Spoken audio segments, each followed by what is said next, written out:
우리 하나님을 찬양하겠습니다. 찬송가 425장 찬양하겠습니다. 찬송가 425장 함께 찬양합니다. 주님의 뜻을 이루소서. 고요한 중에 기다리니 진흙과 같은 날 빚으서 주님의 형상 만드소서. 주님의 뜻을 이루소서.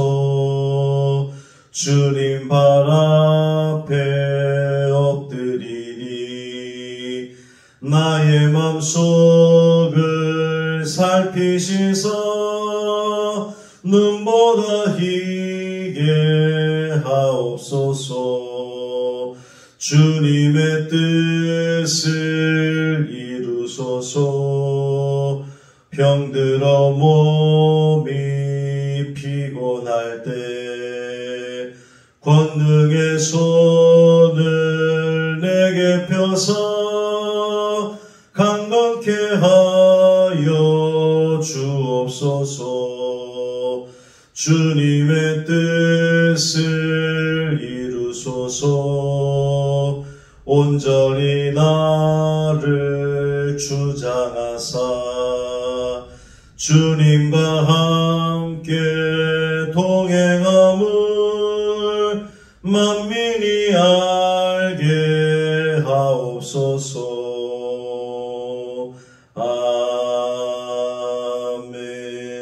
아멘. 사도신경으로 우리의 신앙을 고백하겠습니다. 전능하사 천지를 만드신 하나님 아버지를 내가 믿사오며 그 외아들 우리 주 예수 그리스도를 믿사오니 이는 성령으로 잉태하사 동정녀 마리아에게 나시고 본디오 빌라도에게 고난을 받으사 십자가에 못 박혀 죽으시고 장사한 지 사흘 만에 죽은 자 가운데서 다시 살아나시며 하늘에 오르사 전능하신 하나님 우편에 앉아 계시다가 저리로서 산 자와 죽은 자를 심판하러 오시리라. 성령을 믿사오며 거룩한 공회와 성도가 서로 교통하는 것과 죄를 사하여 주시는 것과 몸이 다시 사는 것과 영원히 사는 것을 믿사옵나이다. 아멘. 하나님 말씀은 예레미야 29장 4절부터 9절까지 말씀입니다.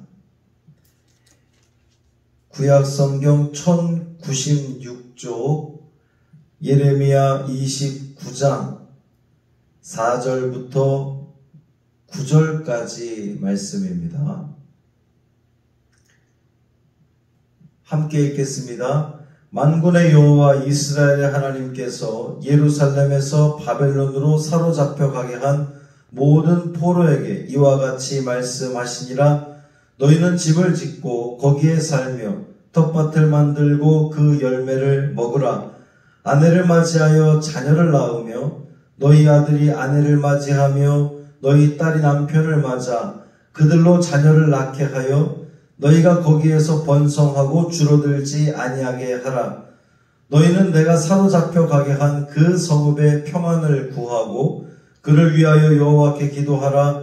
이는 그 성읍이 평안함으로 너희도 평안할 것임이라. 만군의 여호와 이스라엘의 하나님께서 이와 같이 말씀하시니라. 너희 중에 있는 선자들에게와 점쟁이에게 미혹되지 말며 너희가 꾼 꿈도 고지 듣고 믿지 말라. 내가 그들을 보내지 아니하였어도 그들이 내 이름으로 거짓을 예언함이라. 여호와의 말씀이니라. 아멘. 이 말씀 하나님 말씀입니다. 오늘 하루도 주님과 동행하시는 복 있는 삶, 승리하는 삶 되시기를 주님의 이름으로 축원합니다. 오늘부터 2주 동안 25일까지는 영상으로만 예배가 드려집니다. 이곳에서 새벽 영상을 찍는 것이 참 오랜만인데 모든 것이 멈춰지는 이때에 더욱더 하나님의 뜻을 묻고 주님께 엎드리는 여전히 믿음의 길을 걸어가는 여러분 모두가 되어주시기를 주님의 이름으로 축원합니다. 하나님을 기다리는 시간이라고 하는 책을 쓴 토마스 할리크가 이 지하철역 그 벽에서 본 낙서 이야기를 들려줍니다. 누군가가 지하철 벽에다가 낙서를 했는데 예수가 해답이다 이렇게 썼다는 거예요. 그런데 그 옆에 누군가 또 이런 낙서를 썼답니다. 그런데 문제는 뭐지? 그 순간 이 할리크는 어느 그 철학자가 한 말이 떠올랐다는 거예요. 오늘날 그리스도인들의 가장 큰 문제는 정답을 갖고 있지 못한 게 아니라 그 답에 대한 질문을 잊은 것이다 라고 하는 말이었답니다. 예레미야가 이제 편지를 써서 보냅니다. 발신인은 예레미야고 수신인은 이 바벨론의 포로로 잡혀간 제사장, 이스라엘 장로들, 예언자들, 또 온 백성들입니다.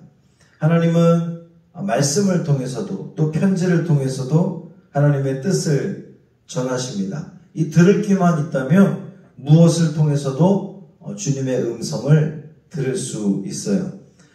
시편 19편 1절부터 4절은 이렇게 되어 있습니다. 하늘은 하나님의 영광을 드러내고 창공은 그의 솜씨를 알려준다. 낮은 낮에게 말씀을 전해주고 밤은 밤에게 지식을 알려준다. 그 이야기, 그 말소리 비록 아무 소리가 들리지 않아도 그 소리 온누리에 울려 퍼지고 그 말씀 세상 끝까지 번져간다. 아멘.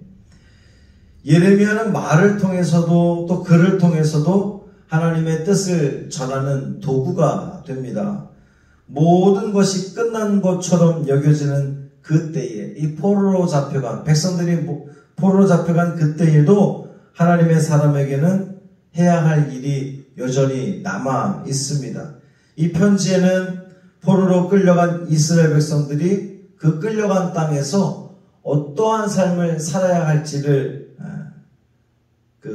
그것에 대한 주님의 뜻이 담겨져 있습니다. 과연 우리 하나님은 포로로 끌려간 이 이스라엘 백성들에게 무엇을 기대하실까요? 어떠한 삶을 살기를 원하셨을까요? 이 편지의 내용은 다음과 같습니다. 5절, 6절 말씀 보면 너희는 집을 짓고 거기에 살며 텃밭을 만들고 그 열매를 먹으라. 아내를 맞이하여 자녀를 낳으며 너희 아들이 아내를 맞이하며 너희 딸이 남편을 맞아 그들로 자녀를 낳게 하여 너희가 거기에서 번성하고 줄어들지 아니하게 하라. 이 주님의 말씀이, 하나님 말씀이 쉽게 납득이 되지 않습니다. 이스라엘 백성들이 기대하는 것과는 너무나 거리가 있는 말씀이에요. 그들은 어서 빨리 이 포로 생활을 마치고 고국으로 돌아오기를 원했을 겁니다. 이 포로로 끌려온 땅이니만큼 안간힘을 써서라도 이 몸과 마음이 그 땅에, 그 이방 땅에, 그 포로지에 뿌리 내리지 않도록 자신들을 지켜나가는 것이 중요하다고 아마 그렇게 생각을 했을 겁니다. 그런데 하나님은 집을 짓고 텃밭을 만들라는 거예요. 포로로 끌려간 그곳에서 잠깐 머무르려 하지 말고 제대로 머무를 채비를 하라는 겁니다. 아들과 딸들도 결혼을 시켜서 이 번성하여 줄어들지 않도록 하라고 하십니다. 어쩔 수 없이 잠깐 참으며 지낼 생각을 말고 오히려 그 땅에서 오랫동안 살 생각을 하라 하시는 거예요. 이 편지의 내용이 계속되어집니다. 7절 말씀 보면 너희는 내가 사로잡혀 가게 한 그 성읍의 평안을 구하고 그를 위하여 여호와께 기도하라. 이는 그 성읍이 평안함으로 너희도 평안할 것입니다.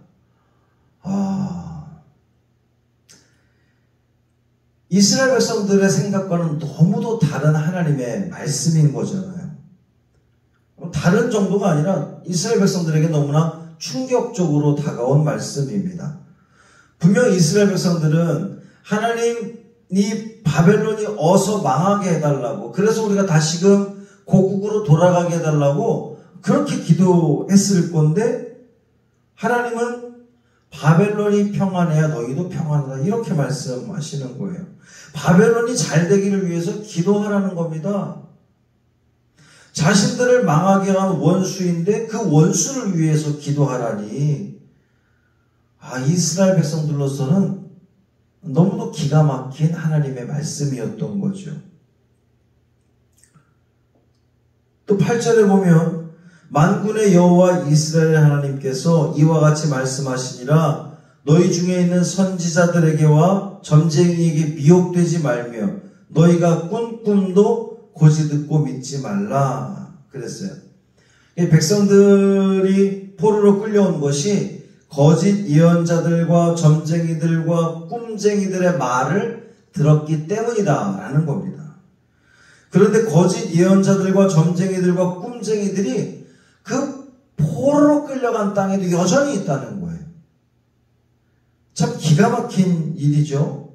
포로로 끌려온 그 땅에도 여전히 거짓을 선포하는 예언자들이 있다는 겁니다. 꿈쟁이들이 있다는 거예요. 점쟁이들이 존재한다는 겁니다. 그 거짓 예언자들, 점쟁이들, 꿈쟁이들이 어떤 말을 했을까요? 무엇을 말했길래 그들은 거짓 예언자들이 되었을까요? 하나님께서 말씀하신 이 편지의 내용을 볼 때에 짐작되는 것이 있습니다. 곧 돌아가게 될 거라고. 그러니 땅을 일굴 필요도 시집 장가를 갈 필요도 없다고. 우리가 해야 할 일은 어서속히 바벨론이 망하게 해달라고 기도하는 것이라고. 그것이 곧 하나님의 뜻이라고 말했을 겁니다. 이 말들은 백성들에게는 얼마나 지당한 말로 들렸겠습니까? 백성들에게 그 말이 위로와 소망이 됐을 거예요. 그 말을 들으면서 용기를 얻었을 겁니다. 그런데 예레미야의 이 편지를 통해서 전해진 하나님의 뜻은 이스라엘의 백성들의 생각과는 너무도 다른 말씀들이었단 말이에요. 우리의 생각이 아무리 지당하게 여겨질 때에도 우리의 생각을 주님의 뜻과 동일시할 수는 없습니다. 주님의 계획은 우리의 계획과 분명히 다릅니다. 주님의 일정 또한 우리의 일정과 다릅니다.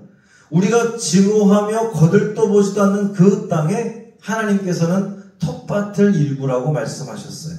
우리를 괴롭히는 이들을 복을 빌라고 말씀하셨습니다. 어서 떠나기를 원하는 그 땅에 뿌리를 내리라 말씀하셨습니다. 그것도 깊이 말이죠.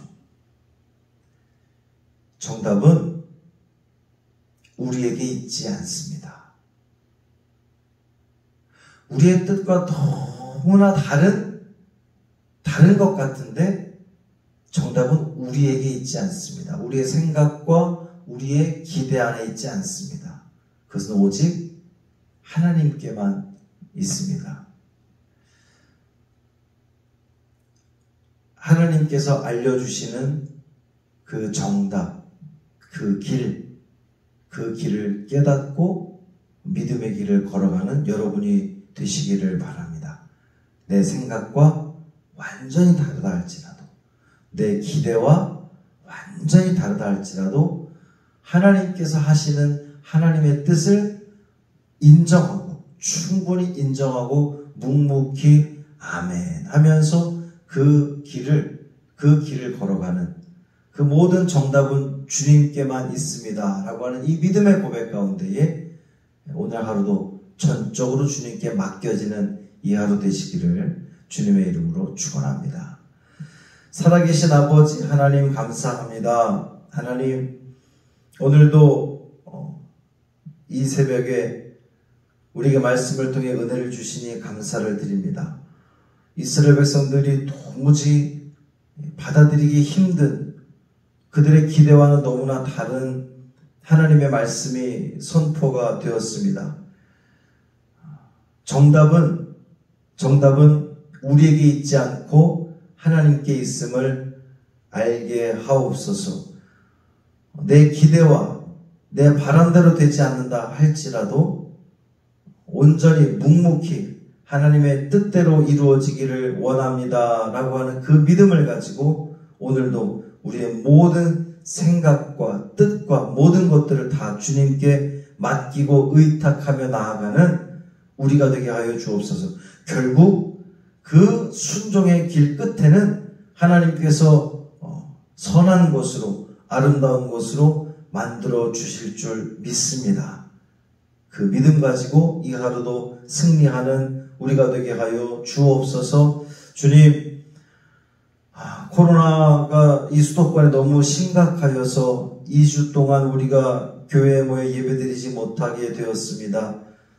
우리 사랑하는 성도들의 이 안타까운 마음을 주님이 헤아려 주옵시고 이 코로나가 잠잠해질 수 있도록 우리 모두가 더욱더 주의하게 인도하여 주옵소서. 하나님, 우리에게 자비와 긍휼을 베풀어 주옵소서. 속히 이 코로나가 종식되게 하여 주옵소서. 백신 맞는 성도들 후유증이나 부작용 없도록 인도하여 주옵시고, 모든 백성들이 속히 백신을 다 맞고 또 이 변이 바이러스도 다 잡아지게 하시고, 그래서 우리 모두가 다 모든 일상들이 회복되어지며 주님을 온전히 예배하는 그날이 속히 올 수 있도록 주여 역사하여 주옵소서. 그때까지 우리 믿음의 길 더욱더 걸어가게 하시고 우리 믿음 약해지지 않도록 주님 붙들어 주옵소서. 이 하루의 삶을 온전히 주님께 맡기기를 원하며 우리 주 예수 그리스도의 이름으로 간절히 축복하며 기도합니다.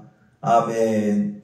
하늘에 계신 우리 아버지여, 이름이 거룩히 여김을 받으시오며 나라가 임하시오며 뜻이 하늘에서 이루어진 것 같이 땅에서도 이루어지이다. 오늘 우리에게 일용할 양식을 주시옵고 우리가 우리에게 죄 지은 자를 사하여 준 것 같이 우리 죄를 사하여 주시옵고 우리를 시험에 들게 하지 마시옵고 다만 악에서 구하시옵소서. 나라와 권세와 영광이 아버지께 영원히 있사옵나이다. 아멘.